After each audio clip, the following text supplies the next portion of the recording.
ان کے خیال میں ان کی بستیوں میں پیدا ہونے والے پھلوں، اناج اور سبزیوں پر صرف ان کا ہی حق تھا۔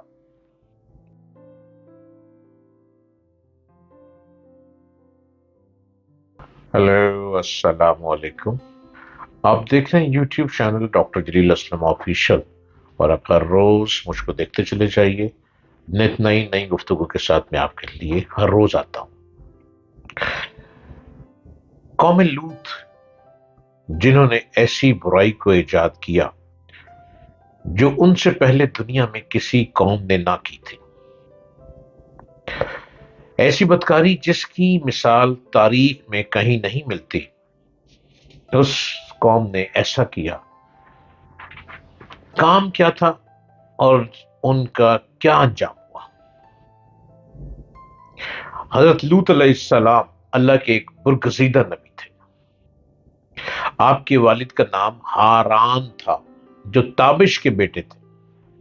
آپ کی پیدائش عراق کے قدیم شہر اور میں ہوئی تھی۔ اس شہر میں ابراہیم علیہ السلام کا مسکن تھا۔ دراصل لوط علیہ السلام کے والد ہاران حضرت ابراہیم علیہ السلام کے سگے بھائی تھے، یعنی حضرت لوط علیہ السلام کے والد حضرت ابراہیم کے بھتیجے تھے، چونکہ حضرت لوط علیہ السلام کے والد ان کے بچپن میں ہی انتقال کر چکے تھے، لہذا حضرت لوط کو حضرت ابراہیم علیہ السلام نے بیٹا بنا کر پالا تھا۔ آپ حضرت ابراہیم علیہ السلام پر سب سے پہلے ایمان لانے والوں میں شامل تھے۔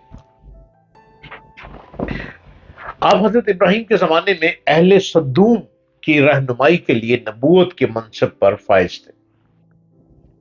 حضرت لوط کے بہت سارے معجزات ہیں۔ آپ جس وقت بارش کے لیے دعا کرتے تھے تو آسمان بادلوں سے بھر جاتا اور خوب بارش ہوتی تھی۔ حضرت لوط علیہ السلام جس پتھر پر سر رکھ کر سوتے تھے، اس پتھر پر آپ کے سر مبارک کا نشان بن جاتا تھا۔ سدوم وہ علاقہ تھا جہاں لوط علیہ السلام مبعوث فرمائے گئے۔ صدوم کے آس پاس 5 نہایت ہی خوبصورت شہر آباد تھے، جن میں سے ہر ایک کی آبادی 1,00,000 سے زیادہ تھی۔ یہ علاقے نہایت سرسبز، شاداب اور قدرت کی فیاضی حسین شاہکار تھا۔ یہاں باغات کی کثرت تھی، لہلہاتی کھیتیاں یہاں کی ضروریات سے زیادہ تھیں۔ اردن، شام اور اسرائیل کے درمیان بسا ہوا یہ علاقہ نہایت ہی زرخیز تھا۔ وہاں طرح طرح کے اناج، پھل، میوے بکثرت پیدا ہوتے تھے۔ یہی وجہ تھی کہ آس پاس کی بستیوں کے لوگ اپنی معاشی اور غذائی ضرورت کے لیے ان بستیوں کی طرف آتے تھے، مگر یہ بات اہل سدوم کے لوگوں کو بالکل بھی پسند نہ تھی۔ ان کے خیال میں ان کی بستیوں میں پیدا ہونے والے پھلوں، اناج اور سبزیوں پر صرف ان کا ہی حق تھا۔ وہ نہیں چاہتے تھے کہ دوسری بستیوں کے لوگ ان کے علاقے میں آئیں۔ ایک دن سدوم کے لوگ اس بات پر غور و فکر کر رہے تھے کہ باہر سے آنے والے لوگوں کو یہاں آنے سے آخر کیسے روکا جائے، کہ ایک بزرگ کی شکل میں ابلیس ان کی محفل میں آیا اور کہا، اگر تم ان سے پیچھا چھڑانا چاہتے ہو تو میرے کہنے پر عمل کرو۔ اس اجنبی بزرگ کی بات لوگوں نے بہت توجہ سے سنی، اور ابلیس نے کہا، باقی بات میں کل بتاؤں گا۔ دوسرے دن کی ابلیس ایک خوبصورت جوان لڑکے کے بھیس میں آیا اور انہیں اپنی عورتوں کی بجائے مردوں کے ساتھ بدکاری سکھائی۔ ابلیس نے کہا کہ اگر تم ان بستیوں کے لوگوں سے نجات چاہتے ہو جو تمہاری بستی میں آ جاتے ہیں، تو ایسا کرو کہ جب بھی کوئی شخص تمہارے علاقے میں آئے تو تم لوگ زبردستی ان کے ساتھ اپنی خواہش پوری کرو۔ اس طرح یہ لوگ اس بستی میں آنا چھوڑ دیں گے۔ اپنی نفسانی خواہشات کے لیے وہ عجیب و غریب حرکتوں پہ آئے۔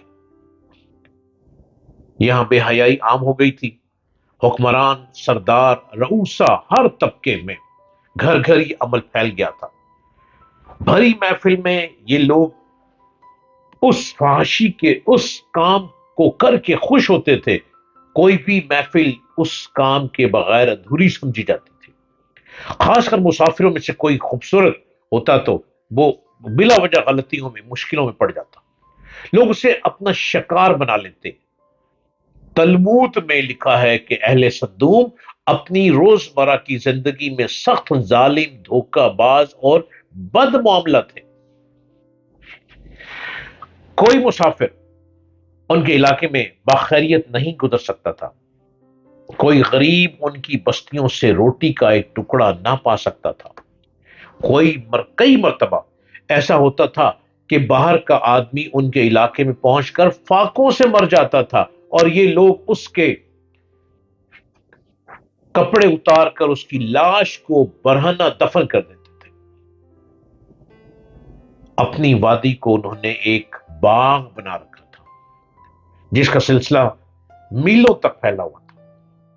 اس باغ میں وہ انتہائی بے حیائی کے ساتھ اعلانیہ برے کام کرتے تھے۔ حضرت لوط علیہ السلام نے انہیں توحید کی دعوت دی اور بدکاری کے اس گھناؤنے عمل سے توبہ کرنے کا حکم دیا۔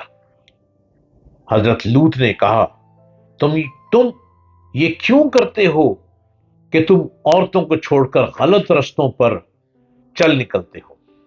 حقیقت یہ ہے کہ تم احمق لوگ ہو۔ تو پھر حضرت لوط اہل صدوم کو دن رات واعظ و نصیحت کیا کرتے تھے، لیکن اس قوم پر ان کا کوئی اثر نہ ہوا، بلکہ وہ بہت فخریہ انداز میں یہ کام کرتے تھے۔ انہیں حضرت لوط کا سمجھانا بھی برا لگتا تھا، لہذا انہوں نے صاف صاف کہہ دیا کہ اگر تم ہمیں اسی طرح بھلا کہتے رہے اور ہمارے کاموں میں مداخلت کرتے رہے تو ہم تمہیں اپنے شہر سے نکال دیں گے۔ حضرت لوط علیہ السلام نے نصیحت و تبلیغ کا سلسلہ جاری رکھا، لہذا ایک دن اہل صدوم نے خود ہی عذاب الہی کا مطالبہ کر دیا۔ اللہ تعالیٰ نے اب تک ان کے اس بدترین عمل فحاشی اور بدکاری کے باوجود ڈھیل دے رکھی تھی، لیکن جب انہوں نے حضرت لوط علیہ السلام سے ایک دن کہا کہ اگر تم سچے ہو تو ہم پر عذاب لے آؤ، لہذا ان پر عذاب الہی کا فیصلہ ہو گیا۔